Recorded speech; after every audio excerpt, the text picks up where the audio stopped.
shout out for the Reds. This video is brought to you by Freedconn Intercoms Philippines. What's up guys? Motobreds here for Freedconn Philippines.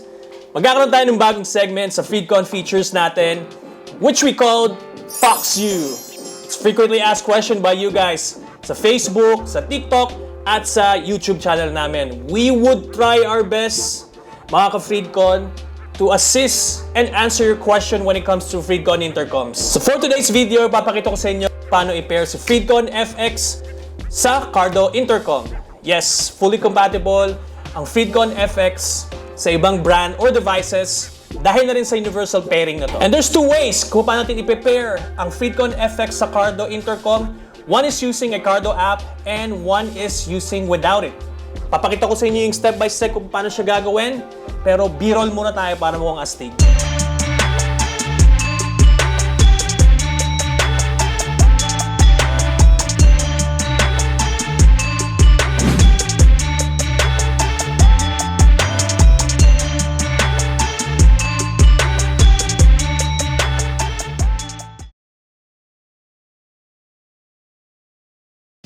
Ang una natin gagawin is to turn on both devices. So let's start with Cardo Intercom.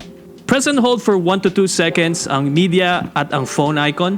Once it's turned on, makikita niyo yung green LED light flashing. Hello, time talk mode, DMC Intercom mode. Which means nasa DMC mode si Cardo Intercom. Now from DMC mode, we need to switch to Bluetooth para makapag-pair tayo sa Freedconn Intercoms. Press lang sabay once ang intercom at ang phone icon. Bluetooth Intercom mode. Now you would see from green flashing light, we now have a blue flashing light, which means nasa Bluetooth mode na si Cardo Intercom. Now let's turn on naman si Freedconn FX. Press and hold lang natin si power button until makita natin yung red flashing light. Use Freedconn for that. 60% battery. To turn on universal pairing ni Cardo Intercom, we just need to press and hold the intercom button for about 5 seconds or until makita natin ang red flashing light. Rider A pairing. Now, i-activate naman natin ang universal pairing mode ni Freedconn FX. Press and hold lang natin ang multimedia button for 8 to 10 seconds or until makita natin yung red and blue flashing lights.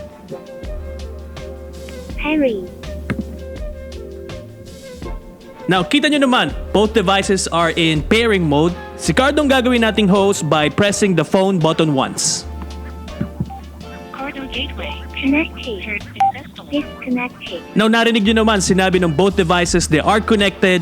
But nung huli, sinabi ni Freedconn FX na disconnected siya. Huwag kayong mag-alala, normal yan. We just need to finish the process by pressing the intercom button once to complete the pairing process.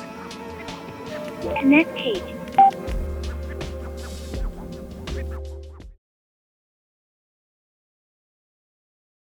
Okay, so mga kabreds, kanina nakita nyo kung paano natin dinemo ang step by step kung paano natin pinair ang Freedconn FX at ang Cardo Intercoms. So ngayon naman ang gagawin namin, kasama natin si Mrs. Breds. Ang gagawin naman natin is papadinig ko sa inyo at the same time itetest na rin namin yung connection between Freedconn FX tsaka sa Cardo Intercom. Kung aabot pa tayo, kaliwa tayo. Go, U-turn? Go. Hindi, kaliwa tayo. Go, go, go, go. Kaliwa, okay.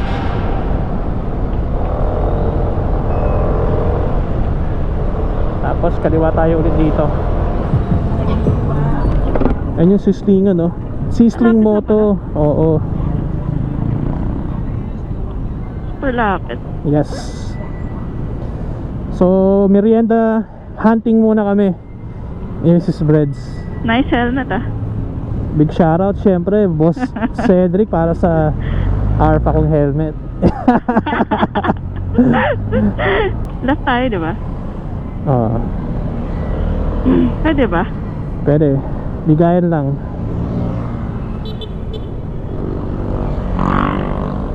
Ito palang Siena College.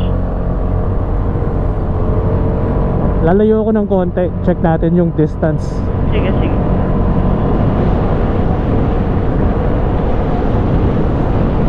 mo pa rin ako? Yep. Linaw pa. Malinaw na malinaw. Ikaw rin, malinaw pa. So, parang 2 bus, 3 bus na yung pagitan natin, no? Mga 2. 2 bus, malinaw pa rin. Nice. Again, we're using Cardo Intercom. Yan ang gamit ko. And si Mrs. Bread's Freedconn FX. Fairness, linaw. Wala rin siyang static, no? Even though they are both different brands. Sobrang linaw naman. Yup. Tsaka ang dali lang niya i-pair, no? Oo, very easy lang, no? Tawid tayo. Tawid or left? So mga kabres, ganun lang kabilis, ganun lang kadali. Very seamless lang yung connection between the Cardo Intercom at Freedconn FX. At ganun din sa pa-clear yung connection nila, di ba?